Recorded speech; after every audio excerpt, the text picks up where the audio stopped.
Imagine this for a moment. You're lying comfortably on your couch. Maybe you're traveling, maybe someone else in your home has taken over the TV, or maybe you just want to play your favorite PlayStation games without being tied to one room. Now imagine picking up a sleek, futuristic device that instantly brings your entire PS5 experience to your hands. Same graphics, same responsiveness, same games, just in a completely portable way.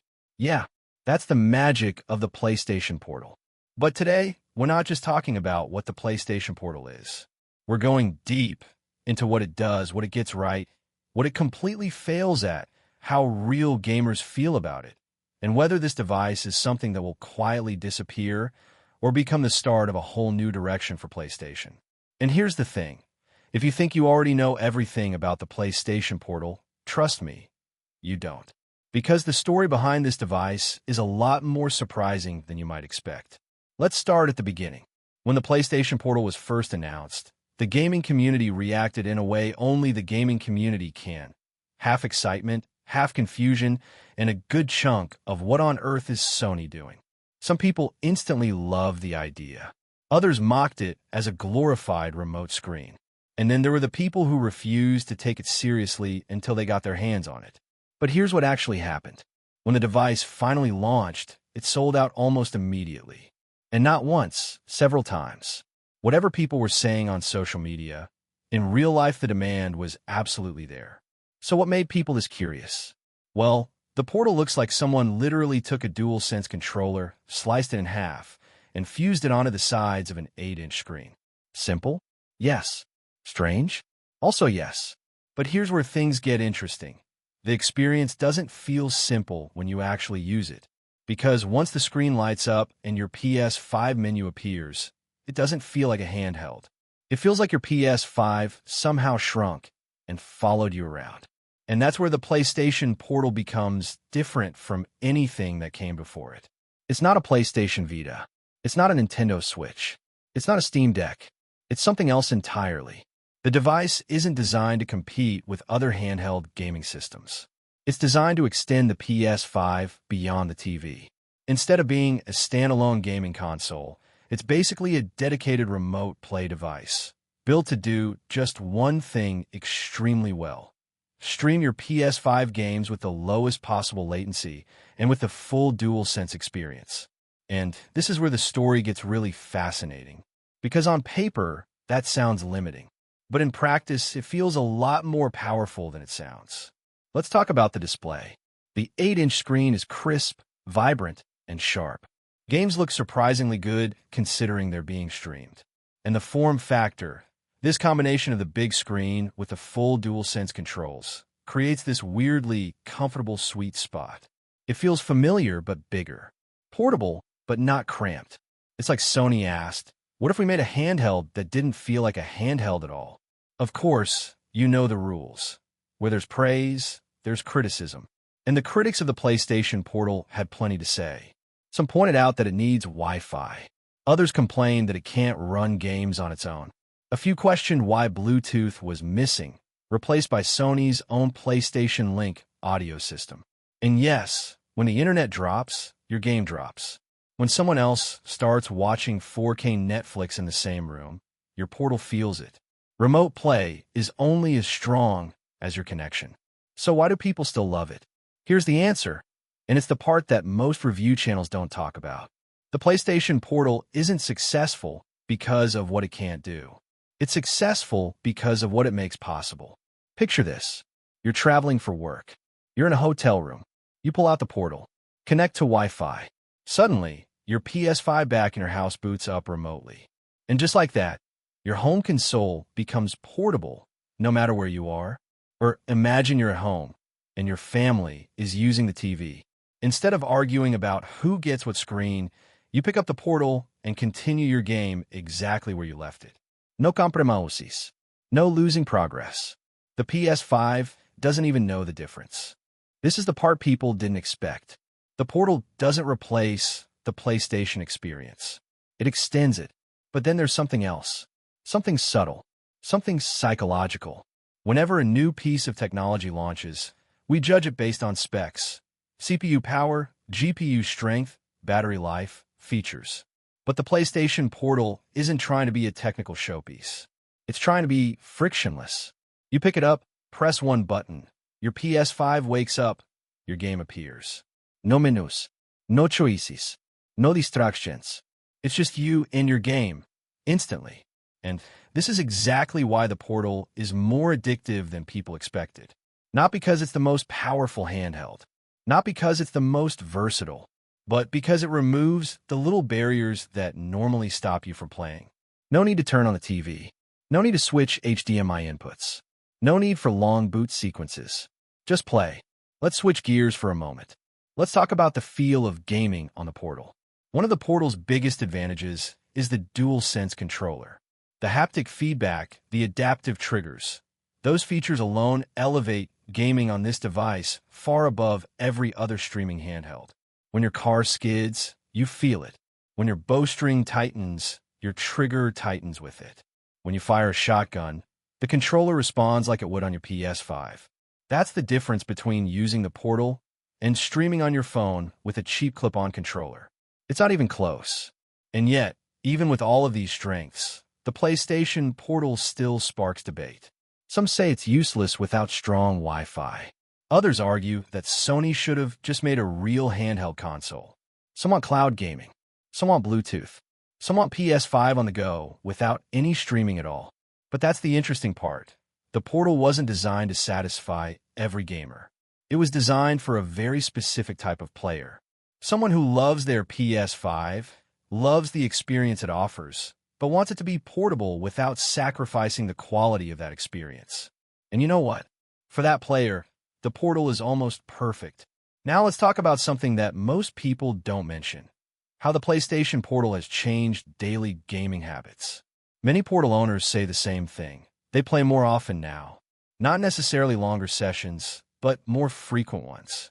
Because the Portal makes gaming convenient in a way that didn't exist before. 15 minutes before leaving the house. Portal. Half an hour before bedtime. Portal. Sitting outside on the porch. Portal. Waiting for someone in the car. Portal. Suddenly, gaming slips into your daily life without ceremony. And because it's so easy to start a session, you end up playing games you otherwise might have ignored. And that's the quiet power of the device.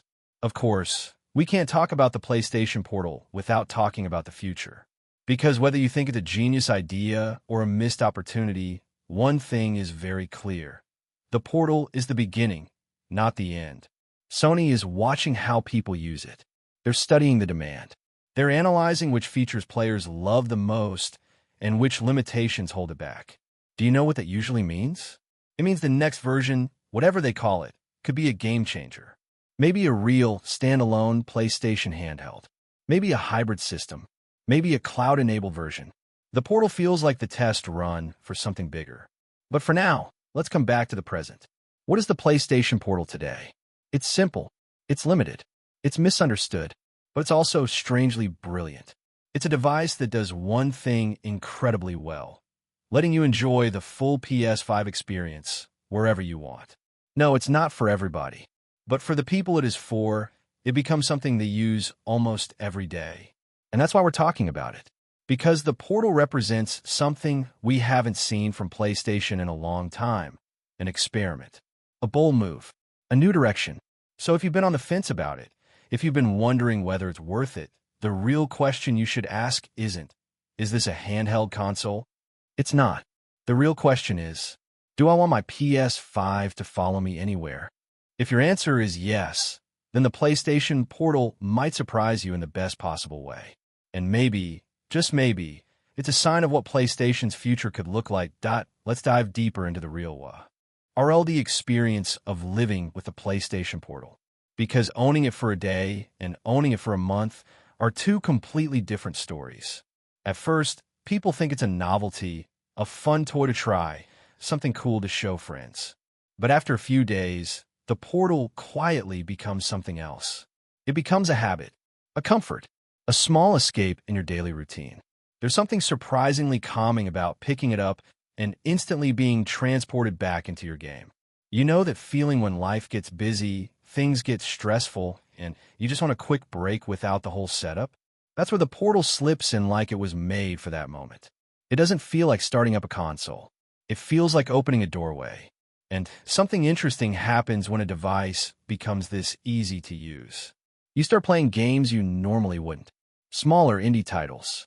Games you bought on sale and forgot about. Games you meant to try but never found the right time for. The Portal turns those forgotten games into perfect bite-sized sessions. Suddenly, that game you never touched becomes your new favorite nightly routine. But one of the most surprising things is how the PlayStation Portal changes the spaces where you play. You're no longer tied to the living room. You can sit outside, enjoy the breeze, and continue your adventure. You can relax in bed, dim the lights, and explore new worlds. You can sneak in a few missions while waiting for someone to get ready. The Portal shifts gaming from a scheduled event into a fluid part of your day, and the device feels so natural in your hands that you almost forget you're holding hardware. The DualSense controls on the Portal feel identical to the real thing. That alone puts it far ahead of using a phone. No cheap plastic controller clips. No awkward touchscreen controls. No buttons that feel mushy or stiff. This is pure PlayStation through and through. Now let's talk about something people rarely admit. The PlayStation Portal makes you appreciate your PS5 even more. Because when you play remotely, you feel the scale of the games differently. Large worlds feel larger. Subtle details become more noticeable. There's a strange intimacy to playing on a handheld screen. You pay attention to things you might overlook on a big TV. You notice character expressions more clearly. You follow the story more closely. You focus on the moment rather than the environment around you. It's almost like watching a movie in a theater versus watching it alone in your room. Both are good, but each gives you a different emotional impact. But of course, no device is perfect. The Portal has a very real weakness. It's only as strong as your internet. A poor connection can make the experience frustrating. Lag, pixelation, delayed inputs. These issues are real, and they matter. But when the connection is good, it's almost shocking how smooth and responsive the gameplay becomes. It doesn't feel like streaming. It feels like playing natively. And here's something most people don't know. The Portal works beautifully within the same home, even on average Wi-Fi setups. You don't need a top-tier internet plan. You don't need a tech-savvy setup. You just need decent stability.